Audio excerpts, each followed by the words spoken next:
Hello and welcome to X Witness a Week. I am your host, Jonathan. I hope that you are having a great day. We just had some big storms come through, and it's just nice and cool and green and everything. So I thought I'd sit out here and give you part 2 of the August broadcast of JW Broadcasting. Now, in reviewing these parts, there's a lot more to say than I thought. So I'm going to actually break this last half of the program into 2 pieces, so that I can give you the tea on what I think. So let's get into it, and here we go.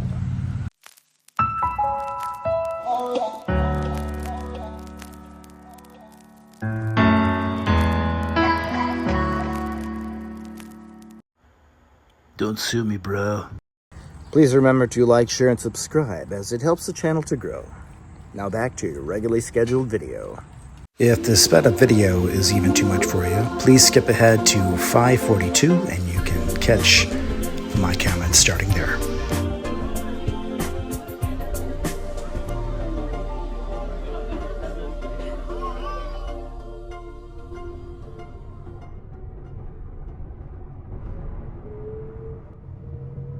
I've got some news. How do you feel about moving to the South Congregation? Why the South Congregation? We're not even in their territory. It's twice as far. And it feels like the wrong time with everything happening in the congregation. But they need help. So Brother Maseko just asked if we'd be willing. I'm tired. Well, we can talk about it tomorrow when you... No, I'm tired of everything. Starting over, making changes, this whole system. We've always been happy to do what Jehovah's asked. But I never thought this system would drag on for so long. I don't think either of us ever imagined would be where we are now. I know we've made the right decisions.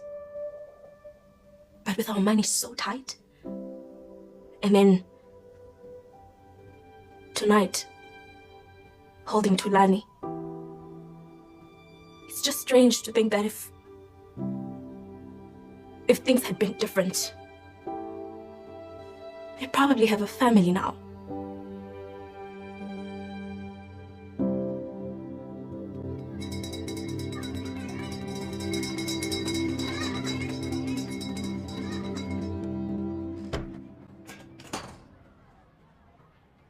Tabo, James, what's the news, my friend?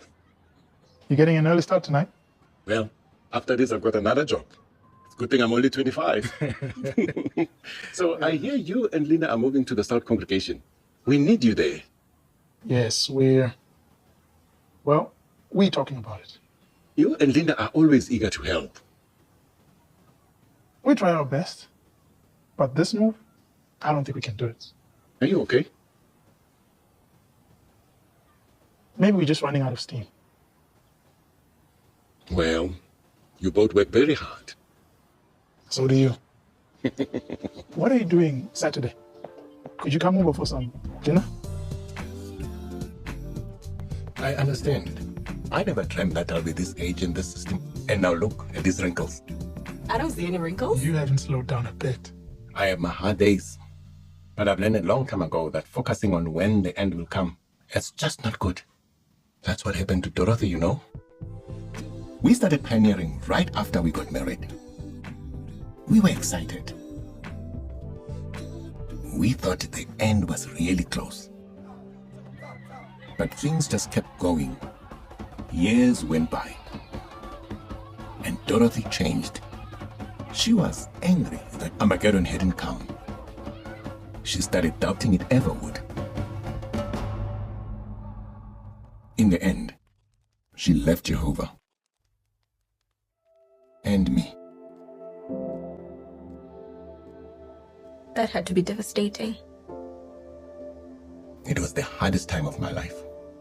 It's true that 2 Peter 3 verse 12 tells us to await and keep close in mind the presence of the day of Jehovah. But we have to be careful not to wait in frustration.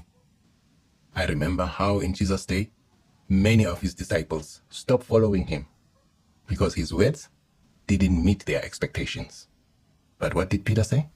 Lord, whom shall we go away to? For you have sayings of everlasting life. The truth is the truth, even if it doesn't unfold how or when you expect it.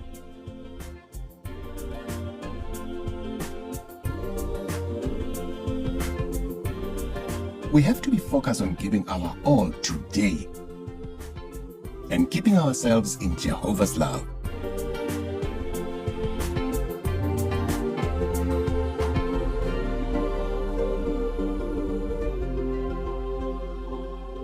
This part is a period piece, if you will, because it takes place in the 1990s. And I figure there's a very important reason for this. Because it's a part talking about people who are tired of waiting. They're fed up with Armageddon not coming as proposed by the Jehovah's Witnesses, by the governing body, that it'll be here any minute now, that you just have to be patient. And they've had enough of it. Well, in this part, they go back in time with the experience of this older brother who has been waiting, who is in the position where he has to work as an older person. I don't think he's in his 60s per se, but if he's not in his late 40s or early 50s, something's wrong here, because that's just what this actor looks like. And that's what they're portraying. So you've got someone who's at least middle-aged, and he's thinking back to 17 years ago when his wife left the organization and left him because she was tired of waiting for the end to come. And it's reasonable to assume that she didn't want to waste what time she had in her life waiting for something that wasn't coming. They have it kind of like she's almost mad at God for not letting Armageddon come. But it would seem more reasonable to think that she just didn't see the evidence that it was actually going to happen. That she's waiting patiently and nothing's happening. You know, times are changing. And it's important to note that at that period, it was 1976. So he said that they started pioneering when they first got together. And the cinematography, it looks like maybe the late 1960s, just the way that they filmed it. I mean, I guess they're trying to make it accurate in, the way it appears, what year it's supposed to be. But it kind of tells a story that you've got young people who waited a long period of time, nothing happened, and now it's 1976. So the 1975 thing has happened, and everyone was led to believe the end's coming in 1975. It'll be, late 1975. Didn't happen, obviously. And now things look worse, and they still got to wait, and she gets fed up and leaves. So 17 years later, so he's much older, as I mentioned, probably in his 50s. But this is 1993 that this is taking place in. That's 31 years ago. How old would this guy be now? To do this, showing him as a really old man, like 80 years old, is just not going to paint the picture that they're looking for. Because when you show how people will go from being kids to like on death's door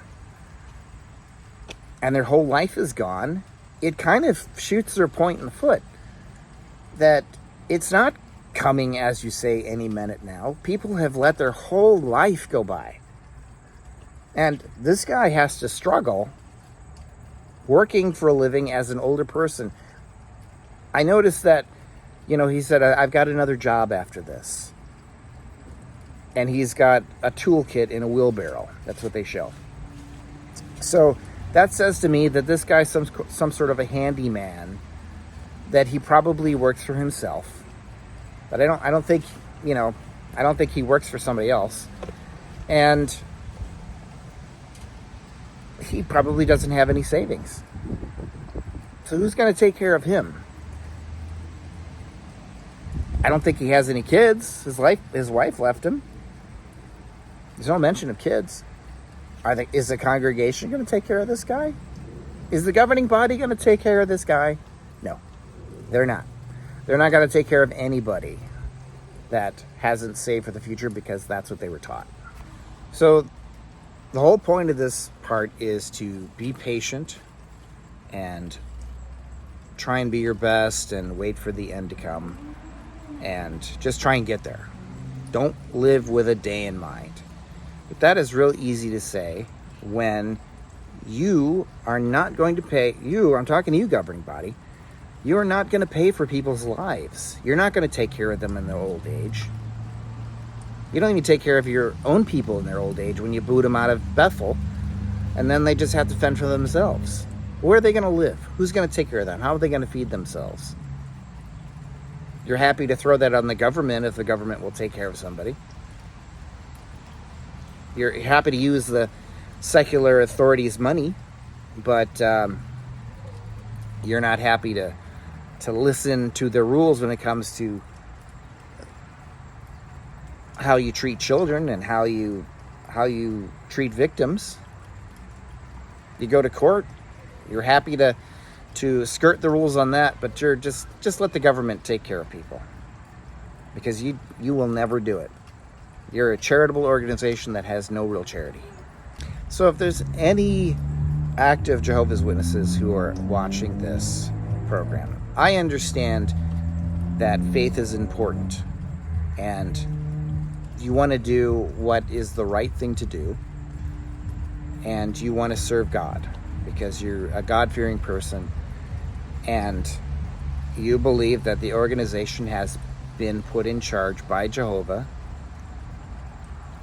to give you, the things that you're supposed to do in the last days. But are you willing to die for the sake of their rules that may not make sense from a human standpoint, as they put it? Are you willing to live in poverty if that's what your circumstances have put you in because you didn't save? Are you willing to give up having kids because you need to give more to the organization, and the time and money and effort that go into having a family might take away from that of, being an SKE and going off to a foreign nation to talk about the truth? Those are things that need to be thought about and given some real attention, because it's important. It's the life that you have right now is the only one that you know for sure. Faith aside, you do not know what is coming after you're gone. So whether you think you're going to live in paradise or you're just going to go into the ground and be dirt, think about what you have right now and don't shortchange yourself on what you have right now, including your family. And I think I've said enough on that subject.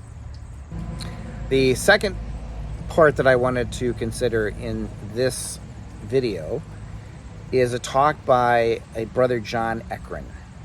So I'll give you a clip of that, and then we'll talk about it. Skip ahead to 21:30 if you just want to get right to my thoughts. Okay, enjoy. Practicing true Christianity. That's the intriguing topic of this morning worship presented by Brother John Ekrann. Many years ago, a brother in my congregation asked me to go with him in field service and return on a man who had asked him to come back. Well, it wasn't too long after we were there in his house that it became clear to us that he wasn't so much interested in listening to us as he was to convince us that Jehovah's Witnesses was the wrong religion. And he went on to attack Brother Russell. Charles Taze Russell started your organization, and he made accusations about Brother Russell did this and that, etc. And his reasoning was that since Brother Russell was flawed in these ways, that God could not have used him to start the right religion. Well, we took the opportunity to point out his wrong reasoning. And basically, he was saying that God cannot use imperfect men to do his will. Well, think if we applied that to the Bible. Moses failed to credit Jehovah God for the miracle with the water. What are we going to do? Take out the first 5 books of the Bible? David sinned with Bathsheba. We're going to take out most of the Psalms? Peter denied Christ. There goes 1st and 2nd Peter. See, that reasoning really doesn't make sense. Jehovah God does use imperfect people to do his will.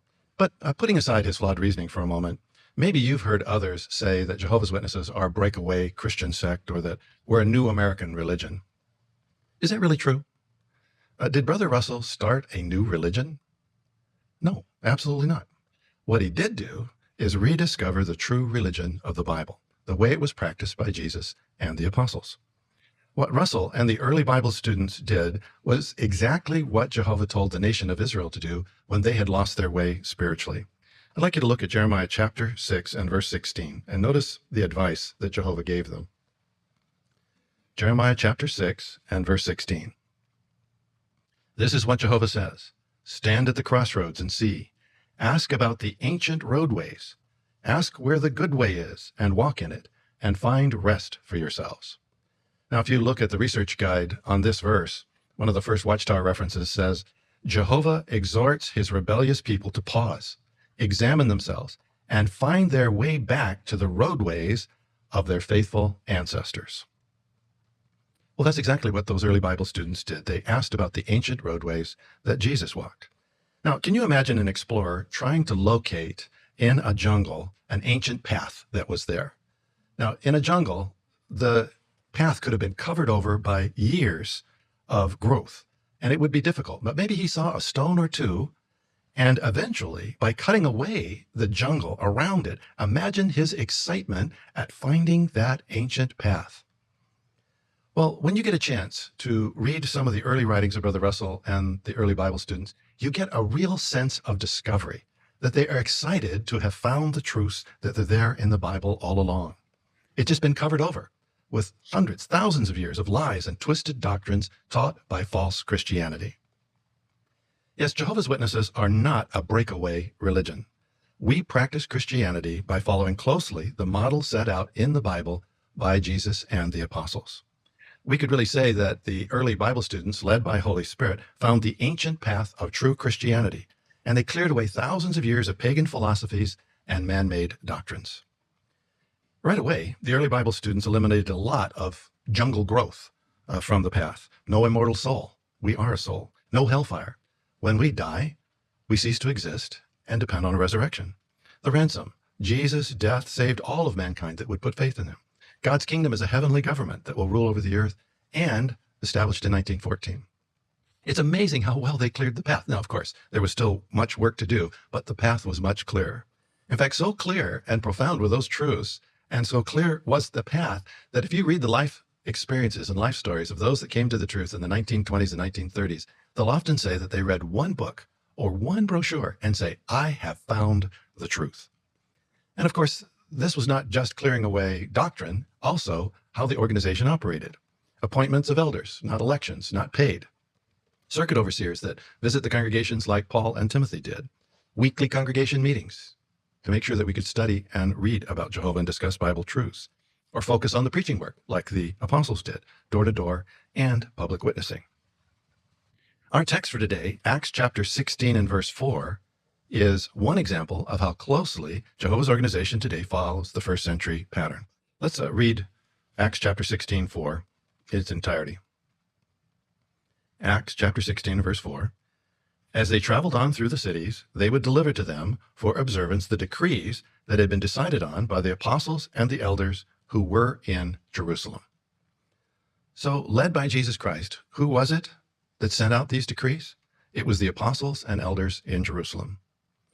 Yes, Jehovah's Witnesses today, we don't have a single leader or one man that is leading the organization. We're organized today as it was in the first century, a governing body, a group of men Jehovah uses to lead his organization today. And all the congregations around the world are united by the direction that we get from the governing body.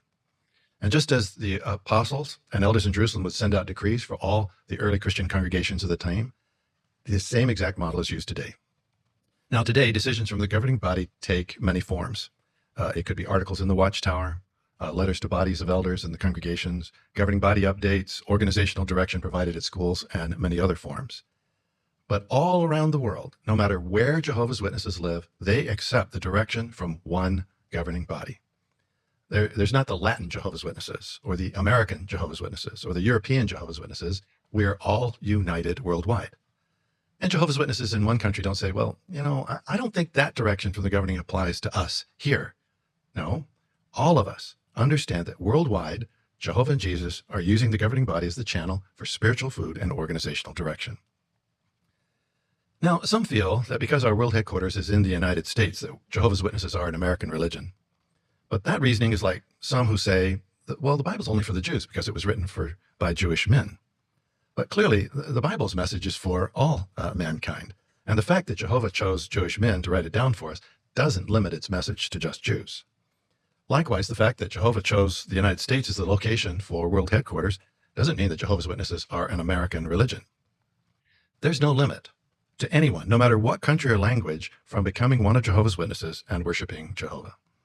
And the very fact that Jehovah's Spirit has moved the governing body to work so hard to make sure that the truth is available to all nations is further proof in my mind that we have found the path of Christianity that Jesus and the apostles practiced.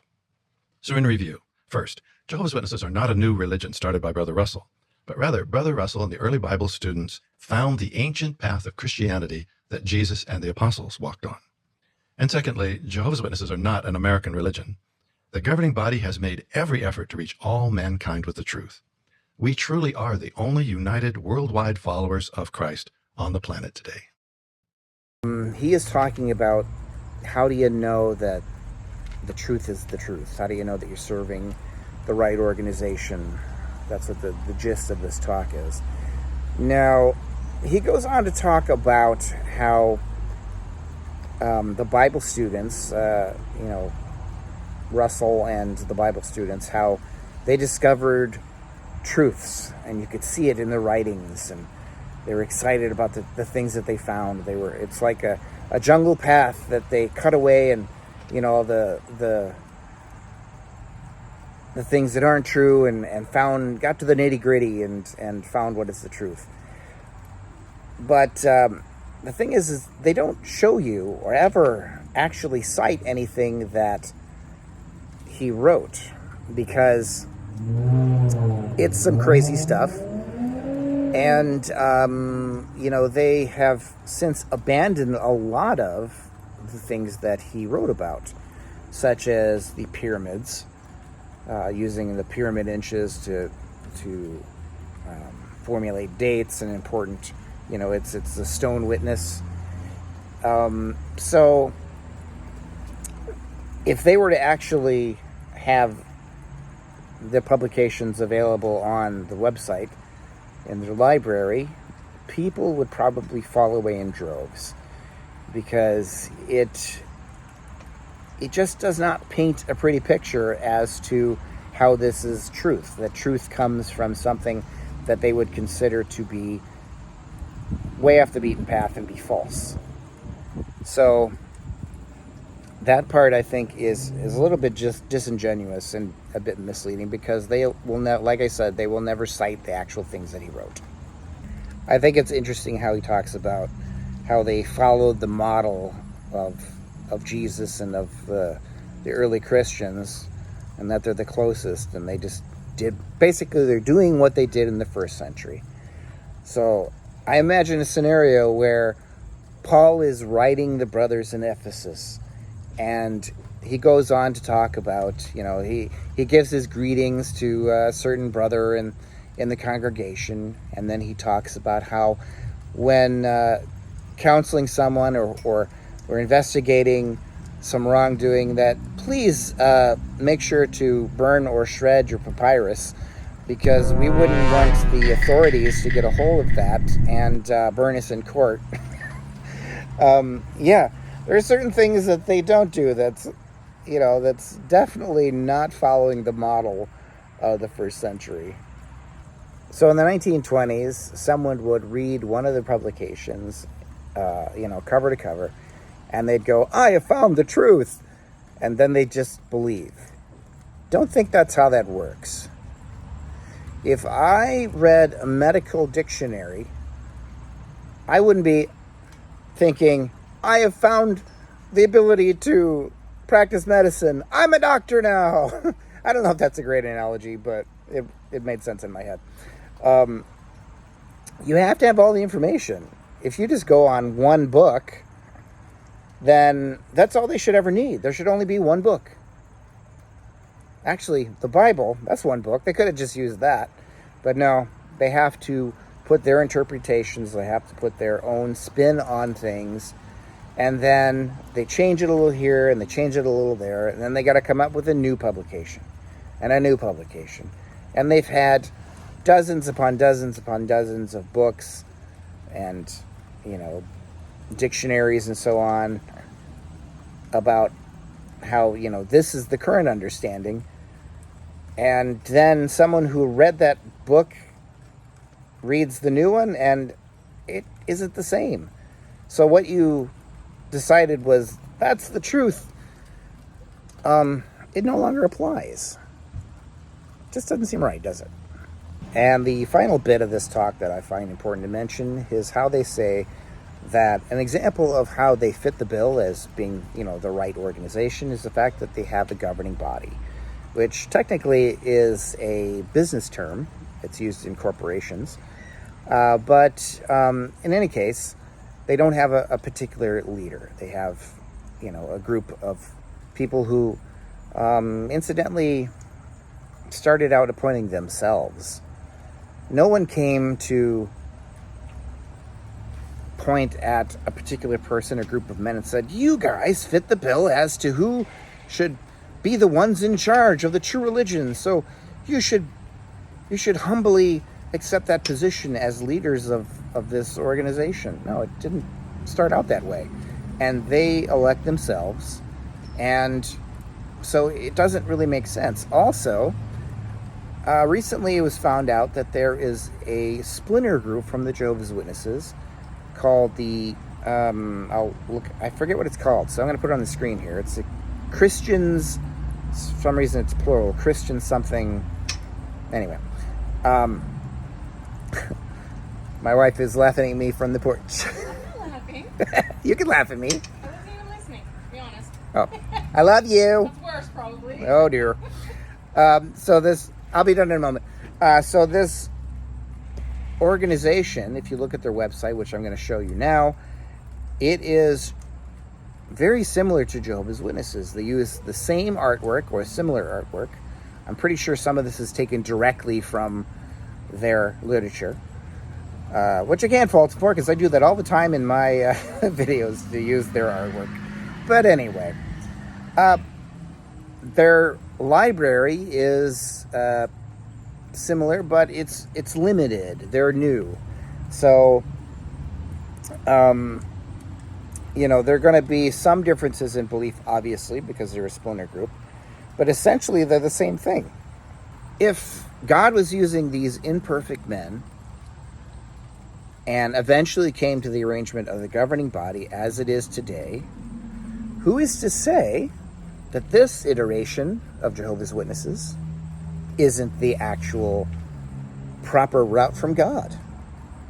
If they believe the same things, or very similar, and use the same techniques, it's like saying somebody who's anointed, are you anointed? Well, only they know for sure. So maybe only the people who started this group know for sure whether they are the ones who are the instruments of God. So it's not quite so clear-cut that the governing body of today are the instruments of Jehovah. And I'll let you formulate your own opinions as to what that all means. So thank you for watching, and I greatly appreciate your support. Please like, share, and subscribe if you'd like to support the channel. Hopefully my hair sticking out throughout this whole video hasn't been overly distracting, as I wasn't able to get into the bathroom. It was occupied and do my hair first. And, the spirit struck me that I had to do this video now. With that, I will catch you next time, which will be the final portion of the the August broadcast. And have yourself a great day. Bye for now.